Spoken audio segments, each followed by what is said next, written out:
Hello and welcome. अगला question है हमारे पास, what do you understand by voidable marriage. ये क्वेश्चन हमारे पास जेजेएस 2001, यूपीसीजे 1986, 2003 और 2018 में पूछा गया है। आंसर हम स्टार्ट करेंगे इंट्रोडक्शन से। इंट्रोडक्शन में आ गया कि एक वॉइडेबल मैरिज जो है एक वैलिड मैरिज है जब तक उसको अनल नहीं करवाया जाता है कोर्ट के द्वारा। ये जो है नलिटी नहीं है फ्रॉम द वेरी बिगनिंग, मतलब शुरुआत से नलिटी नहीं है, लेकिन ये नलिटी हो जाती है आफ्टर अगर डिक्री जो है नलिटी की वो पास कर दी जाती है कोर्ट के द्वारा।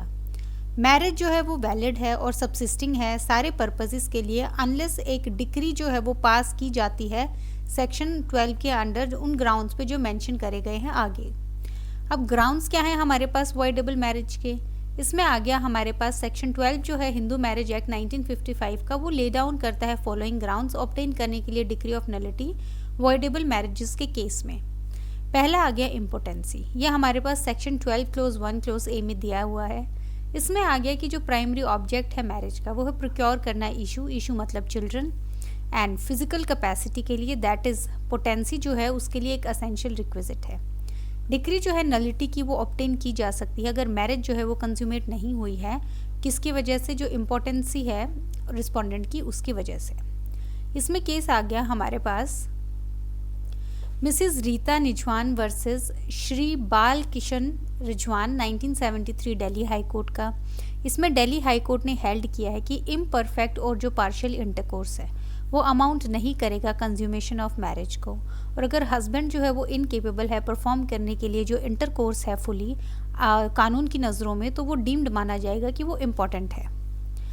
फिर आ गया इसमें हमारे पास दूसरा unsoundness of mind section 12(1)(b) में। इसमें आ गया कि जो मैरिज है वो अनल की जा सकती है जहाँ पे मैरिज जो है कॉन्ट्रावेंशन में है section 5 close 2 of the act की, जो ले डाउन करता है कि कोई भी पार्टी जो है सफ़र नहीं करनी चाहिए अनसाउंडनेस ऑफ माइंड से या फिर जो रिकरेंट अटैक्स हैं इंसैनिटी के जो मैरिज के टाइम पे, और ऐसे जो मेंटल डिसऑर्डर से अगर उसको अनफिट बनाते हैं मैरिज के लिए या प्रोक्रिएशन ऑफ चिल्ड्रन के लिए।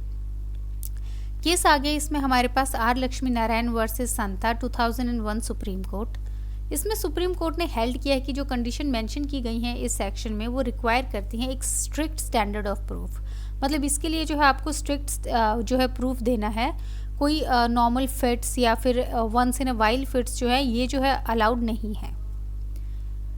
थर्ड आ गया इसमें हमारे पास कंसेंट ऑब्टेन्ड बाय फोर्स या fraud section 12 clause 1C read with 12(2)(a). According to section 12 clause 1C एक मैरिज जो है वो ब्रॉट अबाउट जो की गई है फोर्स से या फ्रॉड से वो डिक्लेयर की जा सकती है इनवैलिड अगर जो फोर्स है फ्रॉड है वो कमिट किया गया है पटिशनर पे। दूसरा आ गया जहाँ पे कंसेंट जो है गार्डियन का जो रिक्वायर्ड है सेक्शन 5 के अंडर, जो कि होता था बेसिकली बिफोर जो child marriage restraint amendment act 1978 से पहले, तो जो कंसेंट है ऐसे गार्डियन का अगर वो ऑब्टेन किया जाता फोर्स या फ्रॉड से। फिर आ गया इसमें एक्सेप्शन, हमारे पास एक्सेप्शन है सेक्शन 12 क्लोज 2A में। इसमें आ गया कोई भी पटिशन जो है अनलमेंट के लिए मैरिज की ग्राउंड्स पे जो फोर्स है या फ्रॉड है वो एंटरटेन नहीं की जाएगी अगर पटिशन प्रेजेंट की गई है 1 साल से ज़्यादा हो चुका है आफ्टर जो फोर्स है वो सीज हो गया है ऑपरेट करने से, या फिर जो फ्रॉड है वो डिस्कवर कर लिया गया है। तो जिस दिन फोर्स जो है वो सीज हो गया है या फ्रॉड डिस्कवर हो गया है वहाँ से लेके और उससे जो है 1 साल से ज़्यादा हो गया है और कोई भी पटिशन प्रेजेंट नहीं की गई है। फिर आ गया हमारे पास कि जो पटिशनर है वो अपने फुल कंसेंट के साथ दूसरी पार्टी के साथ रह रहा है एज हस्बैंड और वाइफ आफ्टर जब फोर्स सीज हो गया है और फ्रॉड जो है डिस्कवर हो गया, तो यहाँ पे कंडोन कर दिया है बेसिकली पार्टी ने, तो इस ग्राउंड के बेस पे भी जो है नलिटी नहीं ली जा सकती है। फिर आ गया इसमें हमारे पास fourth point that is pregnancy of wife at the time of marriage. ये आ गया हमारे पास section 12 clause 1D read with section 12 clause 2B।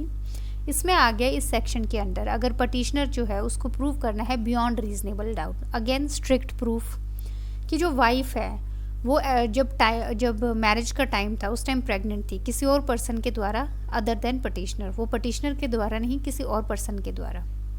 यहाँ पे हाउ एवर जो फॉलोइंग लिमिटेशंस हैं अनलमेंट ऑफ मैरिज पे इस ग्राउंड पे। पहला आ गया जो पटिशनर है वो इग्नोरेंट होना चाहिए फैक्ट का जो अलेज किया गया है eight the time of marriage, मतलब उसको पता नहीं होना चाहिए मैरिज के टाइम पे प्रेगनेंसी के बारे में। दूसरा आ गया जो प्रोसीडिंग्स हैं वो इंस्टीट्यूट की जानी चाहिए 1 साल के अंदर अंदर जो डेट ऑफ मैरिज है उसके, या फिर विद इन 1 ईयर जब कमेंसमेंट हुई है इस एक्ट की, इन केस मैरिज सॉल्मनाइज की गई है एक्ट कमेंस होने से पहले। तीसरा आ गया जो मैरिटल इंटरकोर्स है पटिशनर्स की कंसेंट के साथ वो नहीं हुआ है दोनों के बीच में से जब से डिस्कवरी हुई है इस फैक्ट की। इसमें आ गया हमारे पास case Mahendra versus Sushila Bai 1965 supreme court. इसने सुप्रीम कोर्ट ने हेल्ड किया है कि जहाँ पे वाइफ ने एडमिट किया है कि उसकी प्रेगनेंसी जो है वो सॉल्मनाइजेशन जो मैरिज है उससे पहले की थी, वहाँ पे जो हस्बैंड है उसने कोई मुलाकात नहीं की थी उससे, तो जो केस है वो कवर किया जाएगा सेक्शन 12(1)(d) के अंडर। कंक्लूजन में आ गया हमारे पास कि 10 एक पार्टी जो है ऑब्टेन कर सकती है डिग्री ऑफ नलिटी ग्राउंड्स पे जो मेंशन किए गए हैं 11 और 12 के अंदर। 11 आ गया हमारे पास वॉइड मैरिजेस, 12 आ गया वॉइडेबल मैरिजेस, और ये सब्जेक्ट होंगी लिमिटेशंस के जो यहाँ पे कंटेन किए गए हैं इंडिविजुअल सेक्शंस में। अब इस जो है क्वेश्चन में 2-3 बातें ध्यान रखने वाली हैं। पहला ये कि हमने 15-20 मार्कर के हिसाब से किया है। अगर ये क्वेश्चन 10 मार्कर में आता है आपको जो है चारों के हमारे पास जो ग्राउंड्स हैं उनको 2-2 लाइन में जो है एक्सप्लेन करना है। केस लॉज आप 1-2 लिख सकते हैं, 4-5 केस लॉज लिखने की ज़रूरत नहीं है। अगेन अगर ये 5 मार्क्स में आता है तो यहाँ पे अगर 2-2 3-3 लाइनें लिख रहे हैं तो यहाँ पे आप 1-1 2-2 लाइनें लिखेंगे, लेकिन ट्राई कीजिए आप हेडिंग ज़्यादा बनाएं और जो कंटेंट है वो थोड़ा सा कम लिखें ताकि आपका जो है पॉइंट्स जो है बहुत क्वेश्चन भी बहुत ऑर्गेनाइज लगे और जो पॉइंट्स हैं वो क्लियर हों एग्जामिनर को। बाकी ये क्वेश्चन कभी भी 5 मार्क्स में नहीं आता है। जो अगर वॉइडेबल मैरिज का क्वेश्चन आपके पास है तो वो 10 और 15 मार्क्स में ही आएगा और उसके लिए जो हमने कंटेंट किया है वो इनफ होगा।